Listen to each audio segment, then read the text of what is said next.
Most people don't realize how much their personal information is being bought and sold every day. Data brokers are making billions, pulling details about you from public records and the internet, and then packaging and selling it, usually without your consent. That's how your information lands in the hands of scammers, spammers, even stalkers. It's why you get endless robocalls and why ads seem to follow you everywhere. That's where Aura comes in. Aura actively removes your data from broker sites and keeps it off. They also instantly alert you if your information shows up in a breach or on the dark web. But Aura goes beyond data protection. With one app, you get a VPN, antivirus, password manager, spam call protection, dark web monitoring, and even up to $5 million in identity theft insurance, all backed by 24/7 US-based fraud support. Other companies might sell just credit monitoring or just a VPN.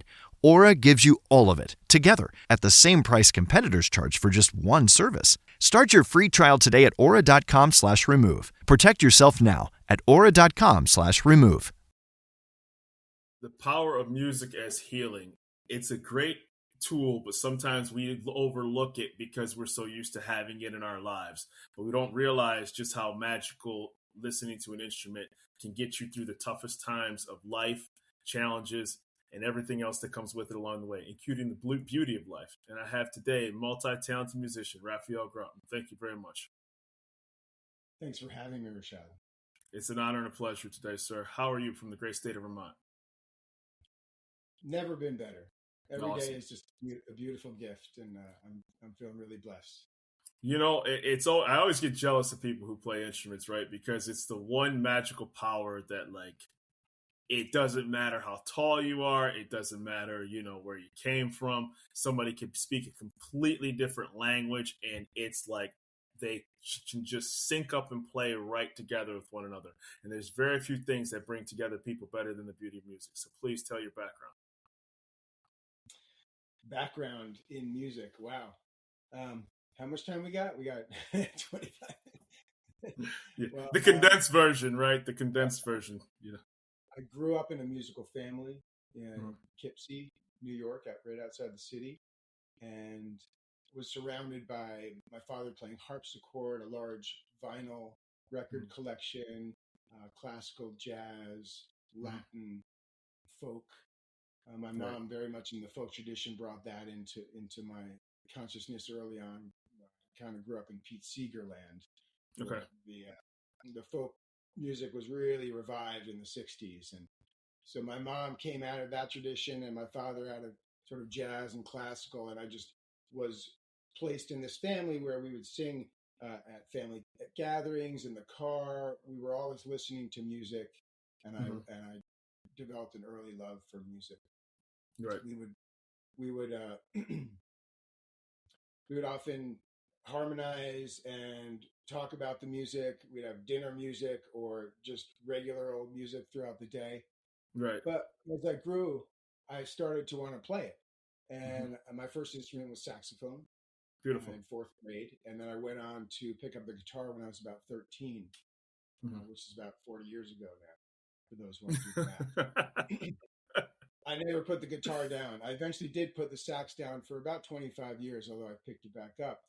But as I dove deeper into playing my acoustic guitar and songwriting, and then I got to college, I went into Latin jazz and more jazz studies, world music, Afro-Cuban, Brazilian music, started to have bigger bands.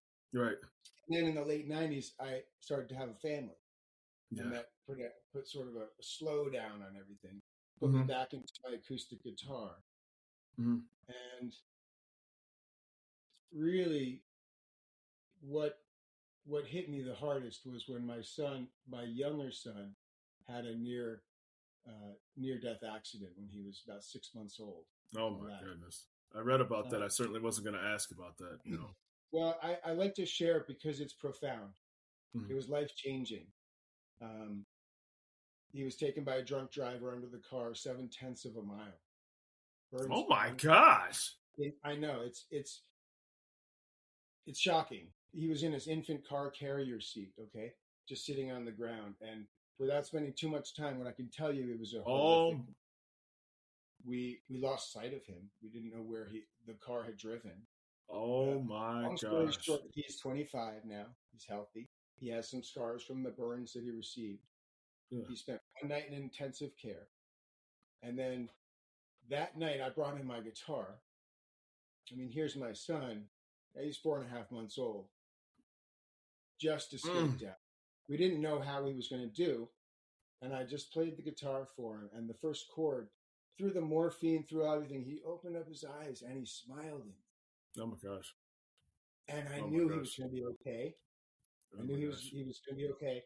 And I saw that, like, he had grown up with me and the guitar, and it was comforting to him. Yeah. And I sat with him and I played. Well, the next day he got his own room, and we had a therapeutic harpist come in to play for us. So a big harp. And my in-laws were there, and my their mother was there, and we were all there. And this harpist started playing, and we just started crying. Oh, of course. It all opened up. Everything that was hidden, everything. The relief. Right. And there's no words that need to be spoken, right? It just sort of just comes organically. Obviously, it's your son, but notwithstanding, once you realize the power of what she was doing, and you could pick up the notes right where she was, the room got read without a word being spoken. Exactly. And that is when I realized the power of music to heal, because I felt sort of through this experience, I myself sort of had a consciousness shift, if you will, recognizing the value of life, the sanctity of life, the beauty of life to be valued. We never know when it's going to be taken from us. Not one bit. Not one bit. And the plan, yeah, it's always funny when we plan, right? And we say things that with the idea that we're going to be there to actually do them. Right. And it's weird because it's the weirdest thing in the world. Like, here you are with your 4.5-month-old son, the world's ahead of him.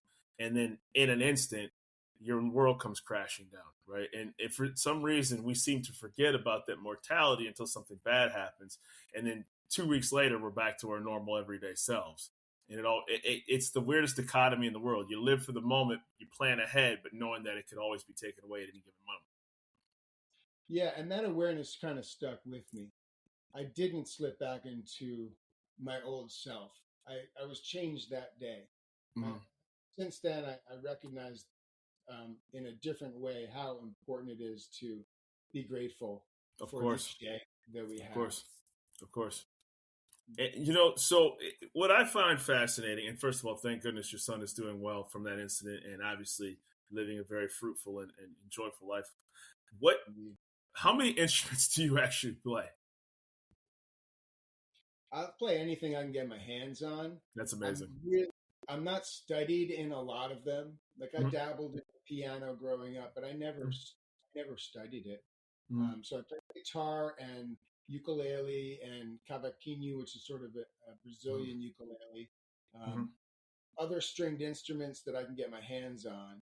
I play flutes because of my saxophone background. I picked up the native flute 20-something years ago and started playing. A lot of percussion. I'll play my table if it sounds good in the mix for the bass drum. I'll play my silverware. Yeah, it's okay. Yeah, it's good. Yeah. I'll play it all. And so what advantages, and this has come from somebody who doesn't play instruments but has kids that do, what is it about picking it up at an early age as opposed to trying to learn? Because sometimes your mind is so openly curious as a kid, you can just plow through it or be self-taught. So 2 questions, really. Number one, what is it like being self-taught and kind of learning that, okay, I have to do this better, or maybe you're your own worst critic? And then the second is, what age is the best to try to pick up music? Yeah, I say the earlier, the better. My partner, Rebecca, who you can hear playing the violin on our album Unity, started when she was 4. Wow. So when you start playing at that age, you develop a connection with the instrument that is so much more pure, almost like learning the language, how to speak. You try to learn a language when we get older, our brains just aren't working and absorbing in the same way. I think we get more self-critical too, because then you start kind of looking around you a little bit, like to see, hey, I'm the of age certain person playing this. Maybe I shouldn't be in here, kind of a deal, right? Yeah, I read a book called The Music Teacher by bass player uh, for Bella Fleck. Who's it? Wooten, Victor Wooten. Mm-hmm. And it's a cool book, but he talks about how when he was young, they would just play, Mm-hmm. and they would let the kids play with them. And when he Mm-hmm. was a child, he was allowed to play because that's how we get better. That's how we learn to speak music. Right. Right. So it's really a good message to send to everyone, and it doesn't matter how old we get. Right. Because one of the great teachings I heard was, someone saying when they're 50, like, oh, if I pick up the guitar now, I'm not going to be any good till I'm like 65, right? Yeah. And yeah, let go of that criticalness and then recognize, well, you're going to be 65 one day anyway. Right. So how do you want to spend your time getting there? I Exactly. always thought Exactly. that's starting. Yeah. Yeah. And it's really tough because, like I said, you get more conscious, you get more self-critical, and then it becomes difficult. Well, I shouldn't be learning this at a certain age. I take, martial arts, and it doesn't matter what age you came into the course to teach it, as long as you're a willingly learning student as well, too. Yes, and also moving that focus from like being the best or being, a star to like Right. I enjoy playing the guitar, and it really Yeah. doesn't matter. It's just a great pastime. Of course. Of course. Of course. Now you have released 8 albums, and it looks like you had you had an album that was #1. Great Blue reached #1 on the ZMR World Play Charts. What was that Yeah. feeling like? I always put this music out with the sense of I'm just putting it out in the world. Mm-hmm. And for me, it's always focused on healing and bringing healing states to people. And so the feeling of knowing that enough people are listening to it and playing it, that it reached #1 on that, small chart is comforting that Right. I'm doing my job. Right.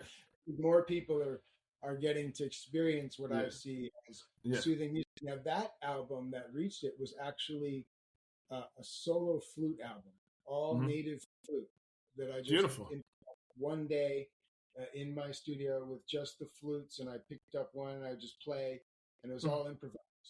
So Beautiful. that made it to the top was actually surprising. Now I'm gonna say this is part of my musical ignorance, but isn't the flute probably or a variation of it the oldest musical instrument that's that from my understanding, and maybe I'm totally wrong. That's a but I think good question, and I don't know the answer to that. I have to research it. I know there are some really old single stringed instruments, right, and I'm sure that the flute. It depends what culture we're in. That's the thing, right? Do a little research. I'm interested in that. Like, what is really suspected to be the first? I'll get back to you. Yeah, because and I'm maybe it's I was like, man, maybe the guy's a living Wikipedia, so to speak, right? Because people have always played something throughout the course of history, right? And so where to your point, is it ancient Persian culture? Is it ancient Chinese culture? Is it somewhere? Yeah. So everybody can kind of that's better said for the historians, because a lot of places can lay claim to who was the first one to have that Prometheus moment kind of a deal, right? Yeah. So yeah. So when let's talk about when you took holistic health courses as well too. So in 1993 you met your first shaman teacher, and then obviously you had that incident that happened 9 years later with your son, and thank goodness everything's okay. What's the holistic approach like, and can we get into that a little bit? Sure. Well, in 93, it was a different sort of landscape of understanding alternative medicine. Mm-hmm. So I grew up, my father was a radiologist, his doctor, and I grew up in that sort of Western medicine mode. Always curious, though, in the other older ways of medicine. So when I got to school, a friend said, hey, you should take this holistic health class. It's super cool. It's like the cool class you're going to take. So I did. It was a night class.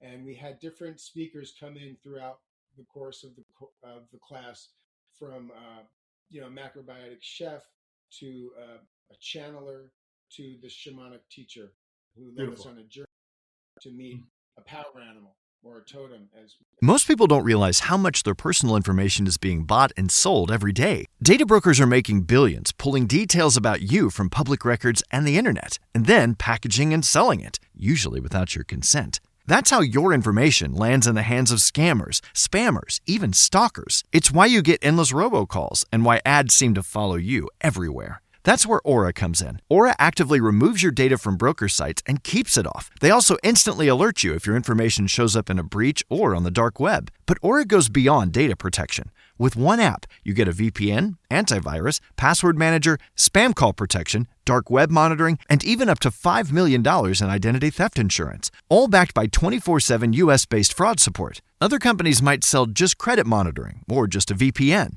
Aura gives you all of it, together, at the same price competitors charge for just one service. Start your free trial today at aura.com/remove. Protect yourself now at aura.com/remove. as many people might understand. Mm-hmm. This course opened my mind to recognize that an acupuncture, this is a science of over 5,000 years. Mm-hmm. Acupuncture. When my father went to an acupuncturist the first time, he looked at me and he said, the acupuncturist looked at my father and said, "Look, I know you're a doctor. You're going to ask me how it works." He said, "My family's been doing this for 500 years. Don't ask me how it works." Yeah.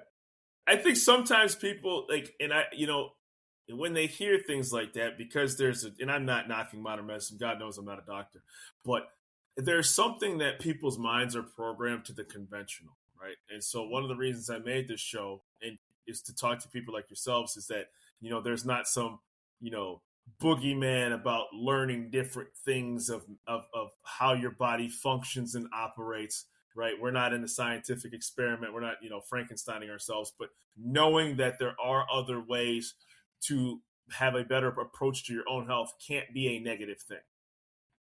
Absolutely. And I've always been a proponent of, let's not throw Western medicine out. Let's use it. When we need to get there, we get there. Surgery, certain drugs, when they're like antibiotics, what a gift, right? Right. I just Absolutely. use them as often as the culture does.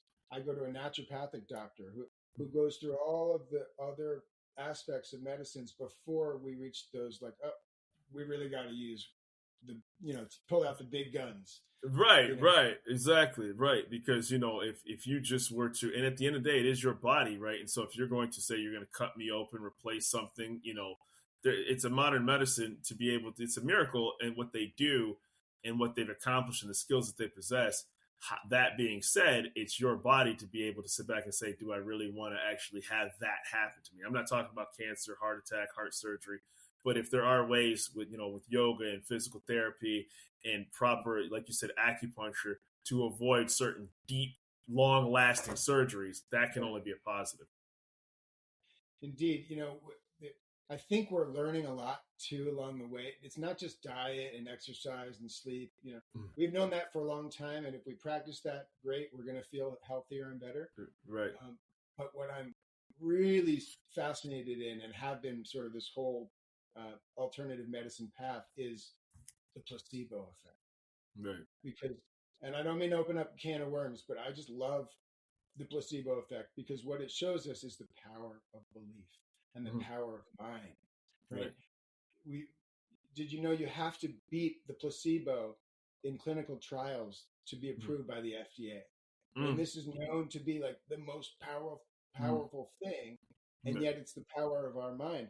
There was a doctor who did knee surgeries. He was really famous, and he did a blind study where half of his patients, he cut them up and he did the knee surgery, and they had a certain percentage of recovery, and the other half of this study, he literally just sliced their knee, an incision, and then sewed it back up. And the families knew, and they had permission, and these people healed at the same rate as the people that had surgery. Right. It was the idea of having the procedure.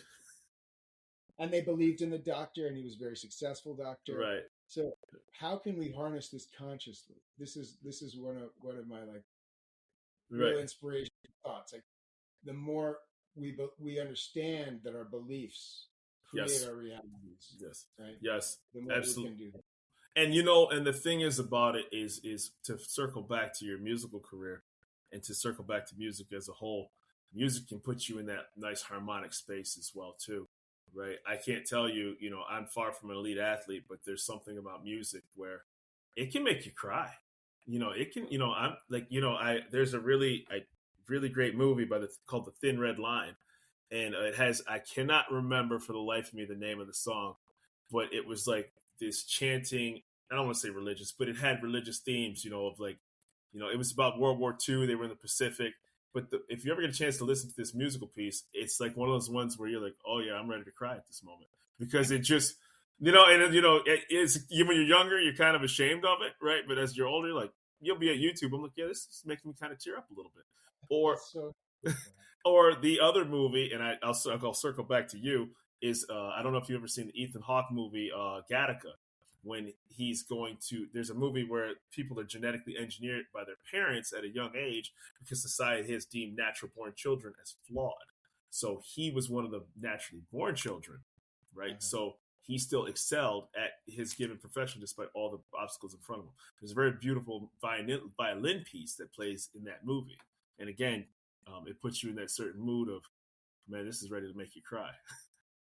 There's all sorts of science behind it, how music affects our brain and how it affects our physiology, and whether it lifts us up or and some songs can make some people cry and others feel elated. Yep. It's magic. It's real magic. It really truly is. And so, I was looking at also, when you moved from New York to Vermont, it said that you actually had to learn to slow down a little bit. What was that like? Yeah. Well, growing up in Poughkeepsie, it's a top stop on the Hudson line, an hour and a half north of the city. So it's a lot of energy in New York, burbling out, even though it was just a little town. I don't know. It's hard to explain. You probably experienced this. I don't know how it works, but you cross one border into one state or another, and then it starts to feel a little different. Of course. Of course. I don't know how they did that in Vermont, but somehow it's like when I got to Vermont, I was like, Yeah, and it fit your personality. It fits your, the nature. Yes, it fit my personality more so than you. And yet, I grew up in this sort of fast-paced, getting things, going to things, being productive world. And as I started to meet like farmers or sort of feel the general vibe of the Vermonters that have been here, I recognize they're not in a rush. They're actually moving at like this pace of grace. I like to call it. This like steady on. Yeah. I mean, they're going to be working all day, and they know it, and but they're going steady. They're not, trying to get it all, make the most they can. Right. Right. I've practiced that and learned that, and I don't feel less productive, but I feel more relaxed. I understand that. And, at the end of the day, sometimes the environment it will reflect the type of music that you make, right? It will reflect the kind of, mood that you are in. And that's not a diss on anywhere in any particular area, but it just can bring out certain things in you that maybe another environment didn't because it matched who you were better. Indeed. Yeah, that's well said. And it's true. When I'm going off on a tangent now, but when you look at the music from the different parts of the world, one fascinating thing I read once is that the music of India versus the music of England versus the music of North America all focused on different scales as they developed throughout history. And coincidentally or not, those scales are also the scales that the birds of that region sing. Oh my goodness. I know, it's like, so wow. I don't know what that really means, whether the early composers were listening to the birds and like tuning into them, or whether there's some other sort of frequency that generally is could definitely be. Absolutely. It could be the elevation of where they're at, right? It could be, because depending on the location, depending on what animals are around you, the sounds they make, right? The Yeah. temperature outside. I mean, these are all things that musicians would just know, right? Would just be able, like, you guys have like that spidey sense of things that the average person just does not, have the luxury of being able to listen to in real time. And it's really a wonderful gift, to be quite honest with you. Yeah. We all have our gifts, and Right. I believe I want to send this message out. We all can cultivate the ear of music.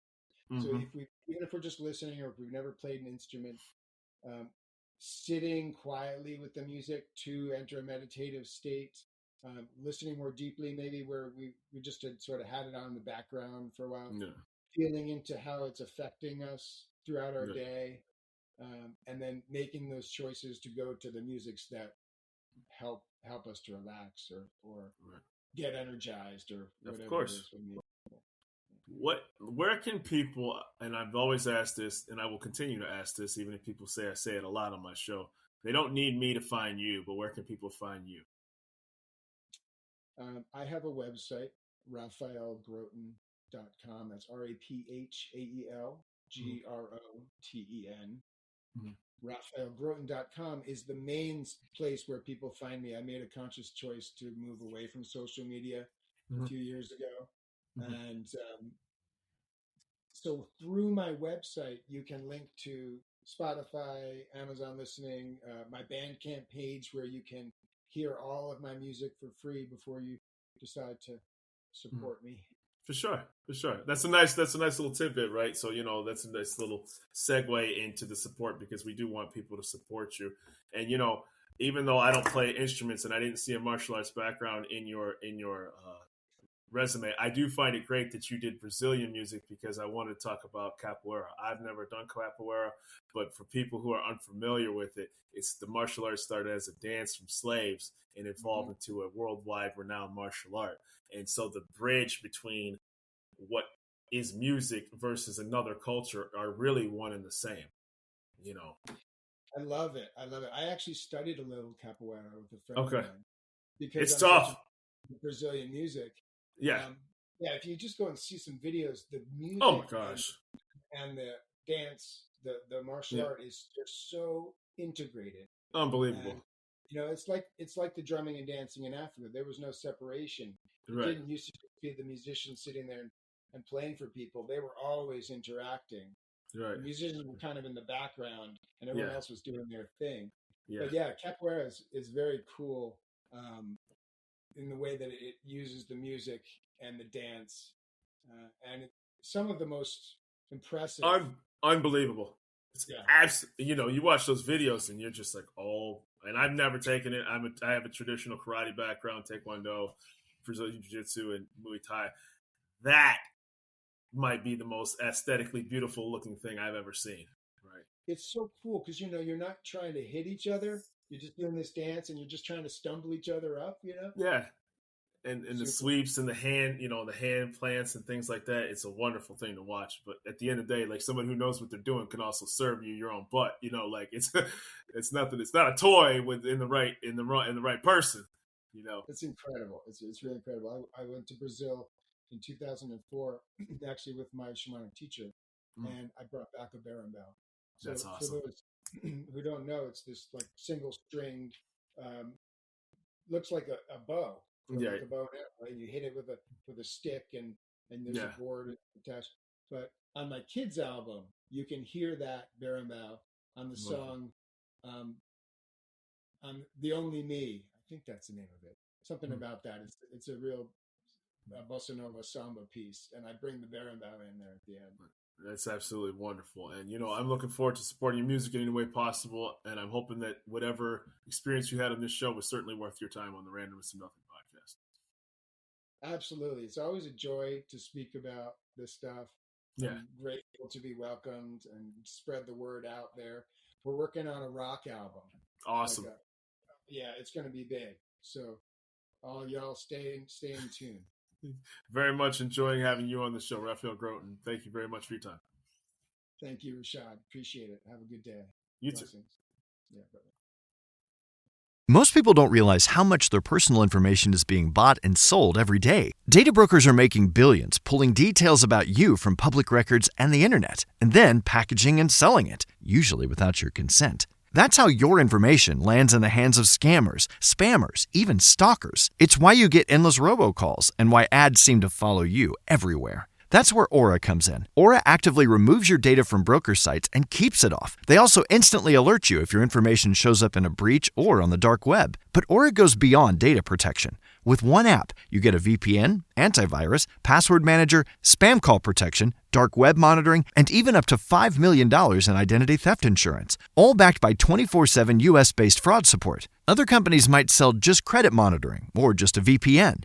Aura gives you all of it, together, at the same price competitors charge for just one service. Start your free trial today at aura.com/remove. Protect yourself now at aura.com/remove.